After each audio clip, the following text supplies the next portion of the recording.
കഴിഞ്ഞ 4 വർഷമായി തുടർച്ചയായി വെള്ളം കയറുന്ന പ്രദേശമാണ് കൽപ്പറ്റ വിനായക. ഈ പ്രദേശത്തെ 30ഓളം വരുന്ന കുടുംബങ്ങളാണ് ദുരിതം അനുഭവിക്കുന്നത്. സമീപത്തെ തോടിൽ നിന്നുമാണ് ജലനിരപ്പ് ഉയരുന്നത്. തോടിന് പുറകെ മരം വീണത് കാരണം തോടിന്റെ ഒഴുക്കും തടസ്സപ്പെട്ടിട്ടുണ്ട്. ഇവിടുത്തെ ബുദ്ധിമുട്ട് എന്ന് പറഞ്ഞു കഴിഞ്ഞാൽ വർഷക്കാലം തുടങ്ങിക്കഴിഞ്ഞാൽ ഭയങ്കരമായിട്ടുള്ള വെള്ളപ്പൊക്കം ഇവിടെ താമസക്കാർക്കൊക്കെ ഭയങ്കര പ്രശ്നമാണ്. വെള്ളം മുങ്ങുക, ഇവിടെ എല്ലാവരും ഈ മഴ വരുന്ന കണ്ട് പേടിച്ച് മാറിപ്പോകലാണ് പതിവ്. വീട് വിട്ട് മാറിപ്പോകും.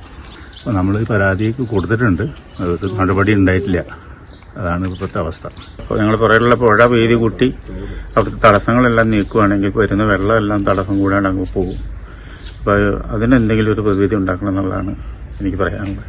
നിരവധി തവണ വിഷയം അധികൃതരുടെ ശ്രദ്ധയിൽപ്പെടുത്തിയിട്ടും നടപടി ഉണ്ടായിട്ടില്ലെന്നാണ് ആക്ഷേപം. മഴക്കാലം അടുക്കുന്നതിന് മുൻപ് തന്നെ തോടിൽ നിറഞ്ഞ കാടും എക്കൽമണ്ണും നീക്കം ചെയ്യണമെന്നാണ് നാട്ടുകാരുടെ ആവശ്യം. തോടിന് വീതി കൂട്ടി മാലിന്യം നീക്കം ചെയ്താൽ ജലനിരപ്പ് കുറഞ്ഞേക്കുമെന്നും പ്രശ്നത്തിന് പരിഹാരമുണ്ടാകുമെന്നുമാണ് നാട്ടുകാർ പ്രതീക്ഷിക്കുന്നത്. Zee Malayalam news, Wayanad.